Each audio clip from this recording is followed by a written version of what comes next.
What if that intense sexual desire you feel isn't a temptation from the devil, but actually a calling from God? Think about it. What if what keeps you awake at night, that burning impulse you try to hide from everyone, is actually divine permission? A sign that you've been chosen for something far greater than you imagine. Carl Jung revolutionized everything by revealing a truth that churches have hidden for centuries. Certain sexual desires don't exist to condemn you, but to elevate you. While billions of people in the world will never feel these specific impulses, you have been marked. That desire burning inside you might be exactly the language God uses to awaken your soul. It's not weakness, it's not sin. It's a sacred portal that only chosen souls receive authorization to cross. Jung identified 5 sexual desires that function as divine keys. If you recognize one of them in yourself, prepare yourself. Your mission on this earth is extraordinary. But beware, ignoring this calling could mean wasting the most valuable gift the Creator has given you. Are you ready to discover if God truly allowed this desire in you for a sacred purpose? There's a hunger inside you that goes far beyond physical touch. When you feel attracted to someone, it's not just their body that calls you. Something deeper pulls at your soul, like an invisible thread connecting your essence to theirs. This isn't ordinary lust. This is the first sacred desire that Jung recognized as a divine gift, and most people will live their entire lives without ever experiencing it. You've probably noticed that casual encounters leave you feeling empty, while others seem satisfied with surface-level intimacy. You crave something that penetrates the very core of existence. When you look into someone's eyes during intimate moments, you're not just seeing a person. You're witnessing the universe revealing itself through another soul. This terrifies you sometimes because it feels too intense, too raw, too vulnerable. Jung understood that this desire comes from what he called the collective unconscious, that vast ocean of wisdom that connects all human souls to the divine source. When God plants this hunger in you, he's not testing your morality. He's activating an ancient knowing that exists in only a select few. You're being called to experience unity consciousness through the sacred act of physical union. The religious world condemned this for centuries, teaching that any sexual desire is sinful, but they misunderstood everything. This deep craving for soul merging through physical intimacy is actually how certain individuals access higher dimensions of reality. It's a doorway that remains locked for the majority of humanity. Only those marked by divine purpose feel this pull so strongly that it becomes impossible to ignore. When you engage in intimacy without this depth, your body might respond, but your soul screams in agony. You feel used, disconnected, almost violated by the shallowness of it all. This isn't because you're broken or too sensitive. It's because God hardwired you differently. Your sexual energy is a sacred tool meant for spiritual alchemy, not mere physical release. Jung discovered that individuals with this desire often struggle in relationships because they demand what seems impossible. They want their partner to meet them in that space between worlds, where two souls become one flame. Most people can't go there. They don't have the capacity, the awareness, or the divine permission to access such depths. This leaves you feeling isolated, misunderstood, like you're speaking a language nobody else can hear. But here's the sacred truth that changes everything. This loneliness is part of your initiation. God allows this desire to burn in you so intensely, precisely because you're meant to find someone equally marked. Two chosen souls recognizing each other across the noise of a world obsessed with superficial connection. When that meeting happens, the intimacy becomes a spiritual practice, a form of prayer that transcends any religious ritual. Your sexual energy in these moments isn't being wasted on selfish pleasure. It's being channeled into creating something far more powerful.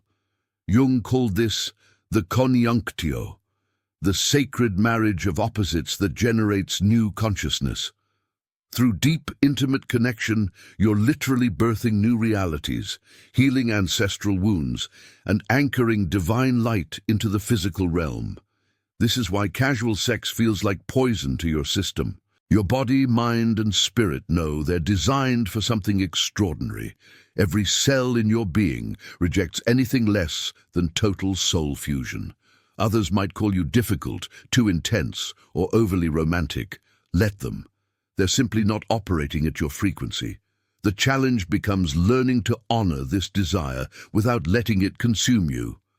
God gave you this hunger, yes, but He also gave you discernment.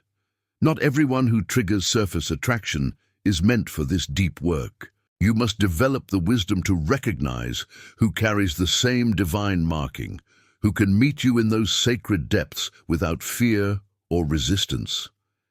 This patience requires tremendous trust.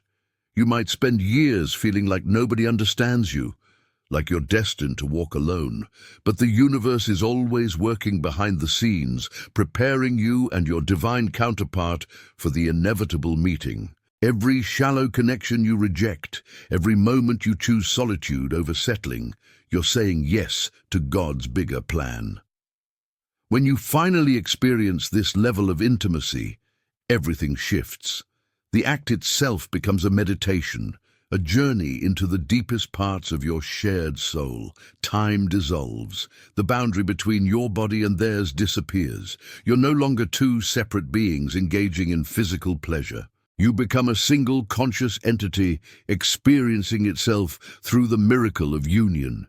This is what God intended when He created human sexuality, not the guilt-ridden, shame-filled experience that religion sold you, not the empty, disconnected hookups that modern culture promotes, but a sacred technology for accessing divine consciousness, available only to those souls brave enough to demand depth in a world content with surfaces. This hunger living inside you is holy. Stop apologizing for it. Building from that profound need for connection, there emerges something even more mysterious. You feel a pull that goes beyond merging with another soul. There's an urge inside you to create life itself, but not in the way most people understand parenthood. This desire whispers that through sexual union, you're meant to birth something eternal, something that carries divine fingerprints into physical reality. Jung spent decades studying how sexual energy transforms into creative power. He noticed that certain individuals experience their sexuality not as an end in itself, but as raw fuel for manifesting visions that could change the world. This isn't about having children, though that might be part of it. This is about feeling your sexual desire as a cosmic force demanding to be channeled into acts of creation that outlive your physical body. You've felt this, haven't you? That electric charge that builds in your body when you're deeply attracted to someone, but instead of just seeking release, something inside you wants to harness that energy. You sense that this power coursing through your veins could paint masterpieces, write symphonies, build empires, or birth revolutionary ideas that shift human consciousness forever. Most people experience sexual desire as a need to be satisfied and then forgotten. For you, it's different. The desire builds and builds, creating an almost unbearable pressure. But when you pay attention, you notice this pressure isn't asking for quick satisfaction. It's asking to be transformed. It wants to be directed towards something magnificent, something worthy of its divine origin. This is why you might find yourself sexually aroused when you're in the flow of creative work. When you're writing something profound, solving a complex problem, or envisioning a project that could impact thousands of lives, you feel that same energy moving through you. It's not separate from your sexuality. It's the same force, just expressing itself through a different channel. God designed certain souls to understand this alchemy. Your sexual energy is liquid light, capable of taking any form you consciously direct it toward. When you make love with someone who understands this principle, You're not just experiencing pleasure. You're joining two creative forces together, doubling the potential for manifestation. The passion between you becomes a furnace where dreams are forged into reality. Jung called this sublimation, but that word makes it sound like you're repressing something natural. You're not repressing anything, you're elevating it. You're taking the most powerful force in human experience and consciously choosing to let it flow through your entire being, not just your physical body. This is what separates chosen souls from everyone else. You understand that God gave you sexual desire as a creative superpower. Think about the greatest artists, inventors, and visionaries throughout history. Many of them spoke about their work in almost sexual terms. They described the process of creation as ecstatic, overwhelming, orgasmic. They weren't being metaphorical. They were tapping into the same energy that creates human life and redirecting it to create works of genius that would live forever. You carry this same potential. When sexual desire rises in you, it's God saying you have something important to birth into this world. The intensity of your desire directly correlates to the magnitude of your mission. The more powerfully you feel this energy, the more significant your creative calling. This is why trying to numb it or suppress it feels like dying inside. You're literally killing the life force that wants to move through you. But here's where it gets challenging. Society has conditioned you to believe that sexual energy should only be expressed through physical intimacy. So when you feel this powerful charge and there's no appropriate partner available, you think something is wrong. You might turn to unsatisfying outlets just to relieve the pressure. This scatters your energy and aborts the creative process God initiated in you. Learning to sit with this energy, to breathe through the intensity without immediately seeking release, is a spiritual practice. It requires you to trust that this divine fire burning in your body has intelligence. It knows where it wants to go. Your job isn't to control it or satisfy it quickly. Your job is to become a clear channel, allowing it to flow toward its highest expression. When you do find a partner who understands this sacred approach to sexuality, the creative output becomes exponential. You're not just two people having sex, you're two generators of divine energy, creating a unified field of manifestation power. Ideas download faster, projects materialize easier, obstacles dissolve. You're working with the same force that spoke galaxies into existence. This is why God allows this particular desire only in chosen souls. Not everyone can handle this level of power. Most people would abuse it, use it selfishly, or waste it on temporary pleasures. But you've been tested through loneliness, confusion, and years of not understanding why you felt so different. Those struggles weren't punishment, they were preparation for learning how to wield divine creative force through your sexuality. Your intimate moments become rituals of manifestation.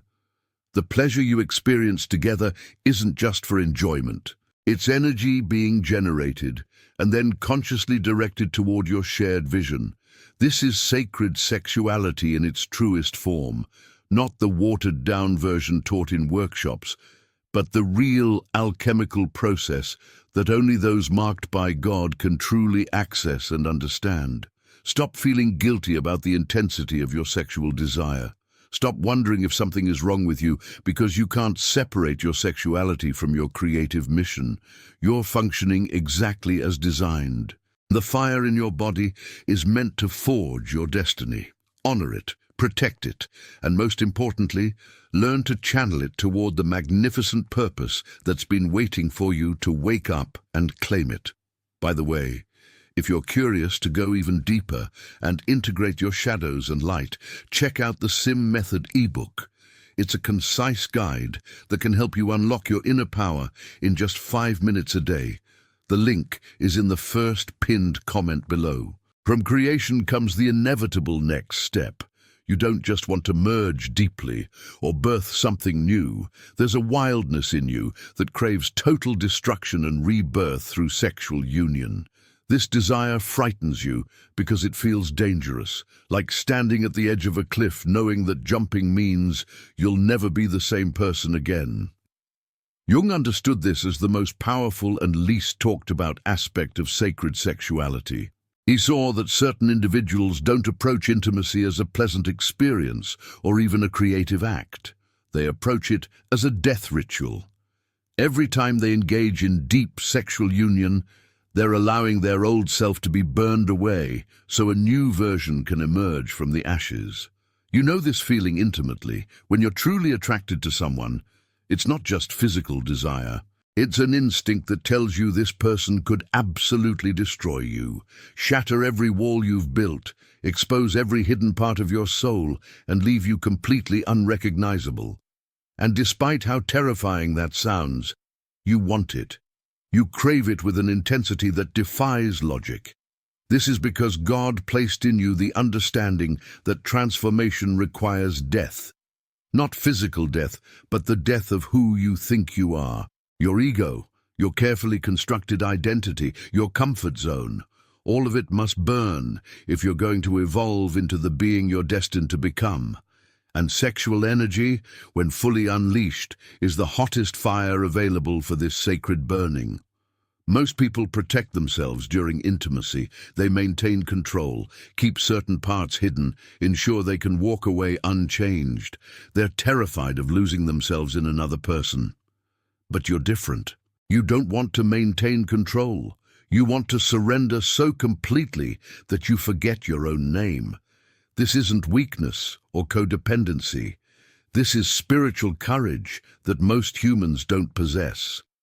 When you find someone who can hold space for this level of intensity, the sexual act becomes a shamanic journey. Your bodies intertwine, yes, but something far more profound is happening. Every movement, every breath, every sound is dismantling the false self. The masks you wear for the world melt away.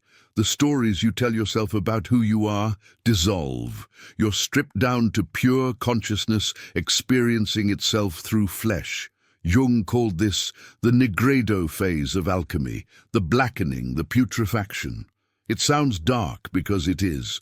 Before gold can be purified, everything impure must be burned away. Your sexual desire for transformation is the same process.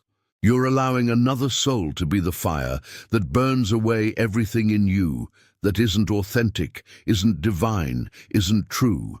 This is why you can't engage in casual intimacy. Your system rejects it violently because you know that giving this transformative energy to someone who can't handle it is spiritual suicide. You need a partner who understands that when you come together, you're not just seeking pleasure, you're performing alchemy. You're using the friction between your bodies to generate enough heat to transmute lead into gold, darkness into light, human into divine. The intensity of this desire often makes you feel isolated. How do you explain to someone that you want sex to obliterate you? How do you tell a potential partner that you're looking for someone willing to meet you in complete ego death? Most people think you're being dramatic or overly poetic. They have no reference point for what you're describing because they've never felt this calling. But God knows exactly what He's doing by placing this desire in you.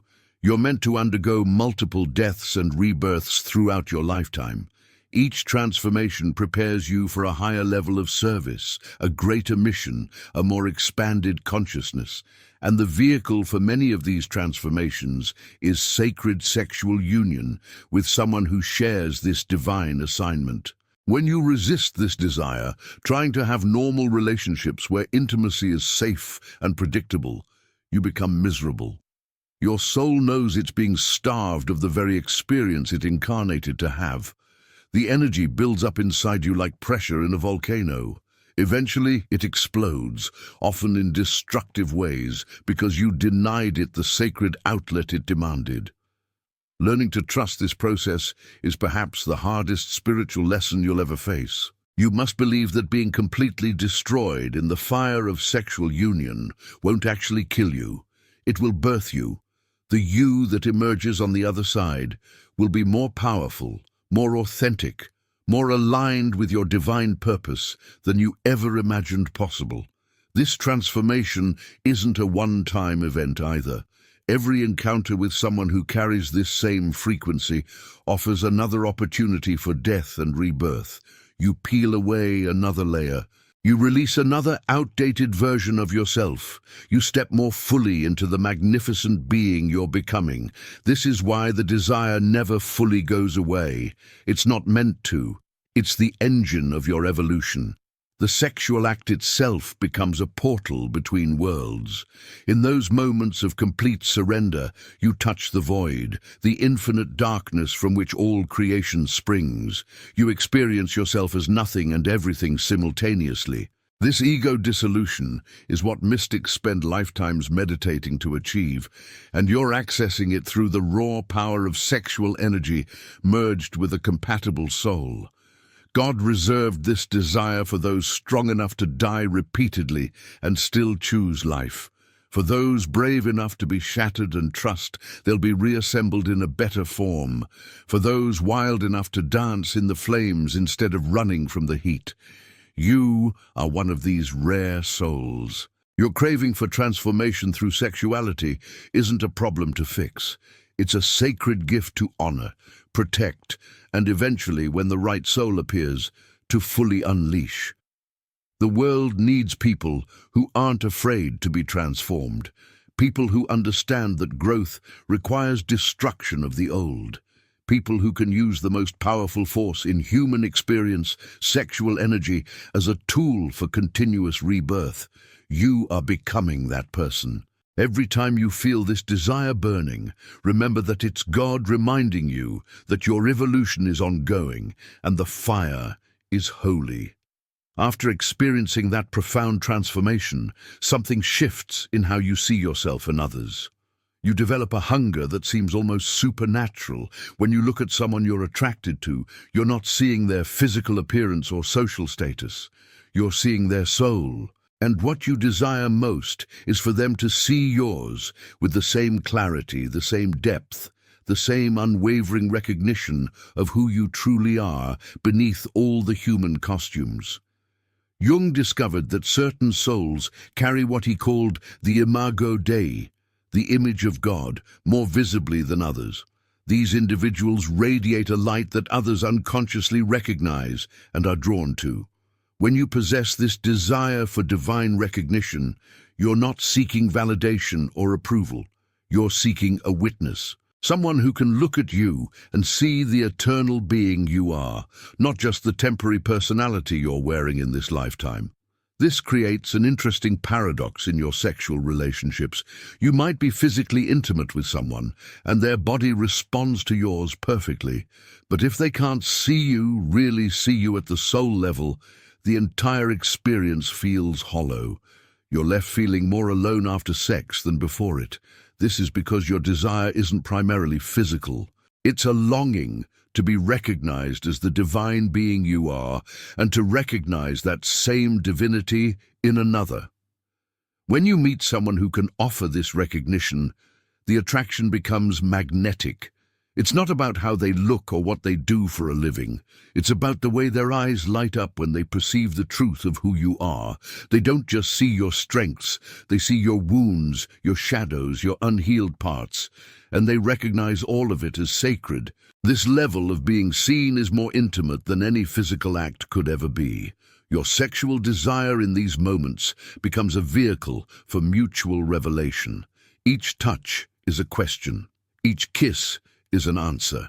Each movement is a conversation between two souls saying, I see you, I know you, I recognize the God in you. The physical pleasure is almost secondary to this profound spiritual communion. You're using your bodies to communicate something that words could never capture. This is why you've probably struggled with relationships where the person wanted you for what you could give them or how you made them feel. They saw you as a role, a function, a source of something they needed, but they never actually saw you. And being desired without being seen feels like a violation at the soul level. It's worse than being alone because it's a constant reminder that you're surrounded by people who are blind to your true essence. God allows this desire only in souls who have developed enough consciousness to actually perceive beyond the physical realm. Most people are so identified with their ego and their senses that they literally cannot see what you see. Their awareness hasn't expanded far enough, so when you're looking for someone who can recognize your divinity and allow you to recognize theirs, you're looking for someone equally rare. The sexual energy that flows between two people who can truly see each other operates on a completely different frequency. It's not driven by lack or need. It's driven by celebration and worship. You're not trying to get something from each other. You're honoring the divine presence that's temporarily inhabiting these human forms. The intimacy becomes an act of devotion, a way of saying thank you to God for creating souls capable of this level of connection. Jung understood that this mutual recognition awakens dormant aspects of consciousness. When someone truly sees you, parts of yourself that have been hidden or suppressed suddenly feel safe to emerge. You become more of who you really are in their presence. And the same happens for them. This is the true meaning of sacred partnership. Two souls creating a safe container where each can fully reveal their divine nature without fear of judgment or rejection. But finding this is rare, and the waiting period can be agonizing. You watch other people settle for relationships based on convenience, compatibility checklists, or mutual neediness.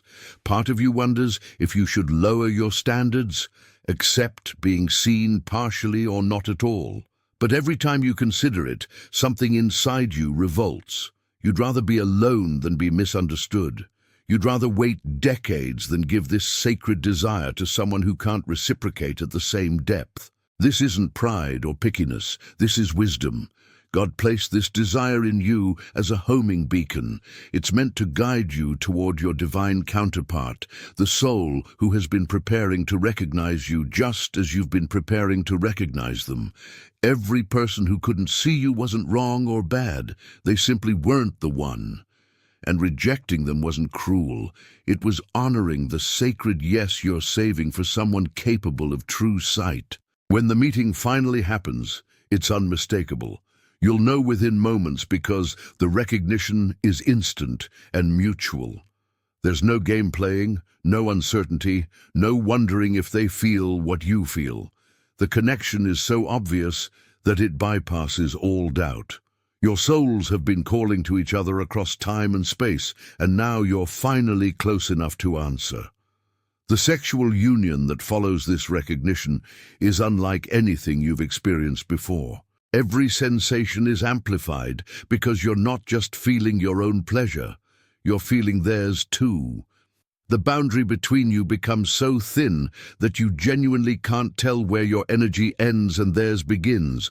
You're one consciousness experiencing itself through two bodies, and the ecstasy of that realization transcends any physical sensation. This is what God intended for chosen souls, not the disconnected transactional encounters that pass for intimacy in modern culture, but a sacred seeing and being seen that elevates sexuality from a biological function to a spiritual practice. Your desire for this recognition isn't asking too much. It's asking for exactly what you were created to experience. Trust that the person capable of seeing you is also searching. They're also refusing to settle. They're also enduring the loneliness of being surrounded by people who can't perceive depth. And they're also holding space for the miraculous moment when your paths finally cross.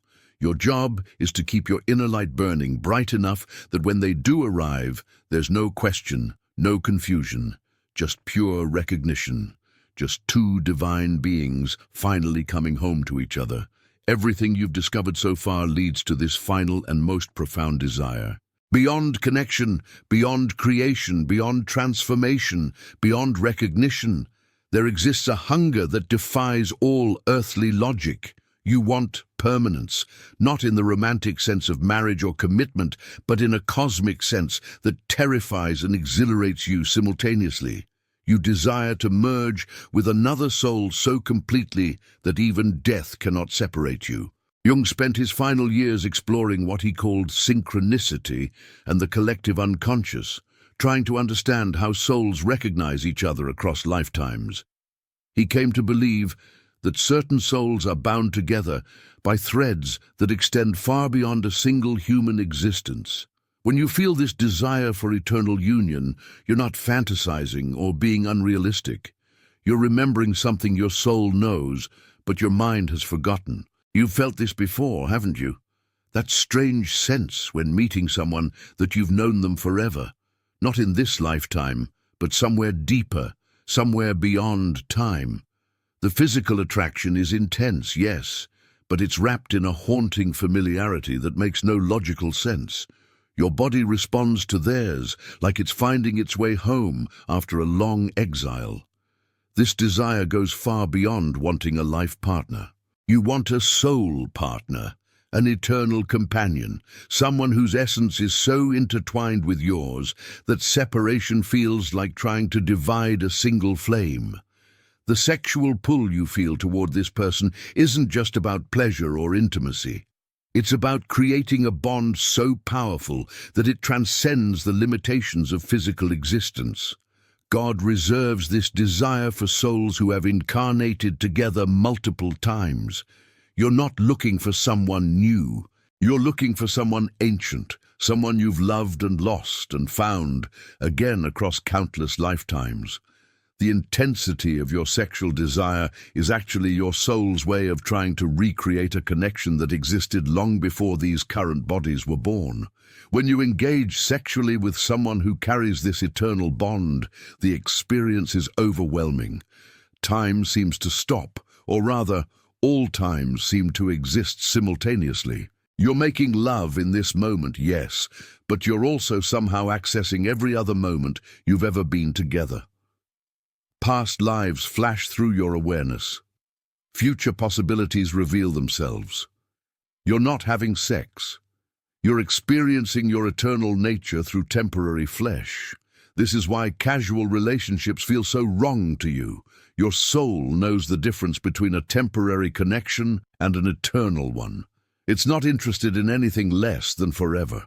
And when you try to force yourself into short-term situations, your entire being rebels. The depression, the emptiness, the sense that something is fundamentally wrong isn't a character flaw. It's your soul refusing to betray its true desire. Jung believed that these eternal pairs are rare. Most people cycle through multiple relationships in each lifetime, learning different lessons from different souls. But chosen souls who carry this desire are different. They're meant to find their eternal counterpart and create a union so powerful that it serves as an anchor point for divine energy on Earth. Your relationship becomes a beacon for others, showing what's possible when two souls remember they are one. The challenge is that finding this person requires patience that most humans don't possess. You might spend decades alone, turning down perfectly nice people who could give you a comfortable life. Your friends and family think you're crazy for refusing to settle, but you can't. Your soul knows who it's looking for, and it will not rest until that reunion happens. When you do find each other, the sexual chemistry is instantaneous and undeniable. But it's not just physical attraction, it's recognition at the deepest possible level. Your bodies fit together perfectly because they've done this before, many times, in many forms. The pleasure you experience isn't just neurological, it's metaphysical. You're literally feeling the universe celebrating the reunion of two parts that were always meant to be whole. This eternal union you desire serves a purpose beyond your personal happiness. God allows certain soul pairs to reunite because their combined energy is needed for specific missions on Earth. When you come together sexually, you're not just bonding as individuals, you're creating a unified field of consciousness that can impact thousands of other souls. Your lovemaking is actually a form of service, channeling divine energy into the physical realm. The depth of commitment this requires goes beyond any human vow. You're not promising to stay together until death do you part. You're acknowledging that death is irrelevant because your connection exists outside of time. Whether you're physically together or separated by circumstances, whether you're alive or dead, whether you're in these bodies or others, the bond remains unbreakable. This is the desire that Jung himself experienced and struggled to articulate. He knew he had soul connections that transcended his marriage, his profession, his entire human identity, and he spent his life trying to understand how this was possible, how souls could be bound together across the apparent boundaries of space and time. His work on synchronicity was really an attempt to explain the unexplainable, to give scientific language to a mystical truth. Your sexual desire for eternal union isn't romantic fantasy. It's your soul trying to guide you home. Every person you've rejected who couldn't meet you at this depth, every lonely night you've endured, every moment of doubt about whether you're asking for too much has been part of the journey. You're being refined, prepared, made ready for a reunion that will reshape your entire understanding of what love and sexuality can be. When it happens, you'll understand why you had to wait. You'll see that every heartbreak was actually protection, steering you away from connections that would have distracted you from your true path. You'll recognize that the loneliness was sacred preparation, teaching you to be whole within yourself, so that union doesn't become dependency, but rather the meeting of two complete beings choosing to be one. The sexual act with your eternal partner becomes a living prayer. Every touch is worship. Every breath is gratitude. Every moment of pleasure is a thank you to God for creating a universe where this level of connection is possible. You're not just two humans having sex. You're two eternal souls, remembering their divine origin and celebrating the miracle of incarnation that allowed you to find each other once again. This is the ultimate desire that God allows only in the most evolved souls, those who have suffered enough to appreciate it, those who have grown strong enough to sustain it, those who have awakened enough to recognize it when it finally appears. You are one of these souls. Your desire for eternal union is not a curse.